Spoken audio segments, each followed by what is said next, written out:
In case if your iPhone X is running slow and if you want to make it faster, then the easiest thing what you can do is to restart your iPhone X.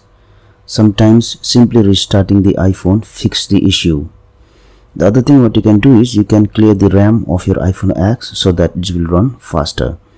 For that one, go to settings, general, accessibility, and go to assistive touch and enable it. Since I don't have a home button in iPhone X, so I need to enable this assistive touch. Now I can go to settings, general, scroll down, select shutdown.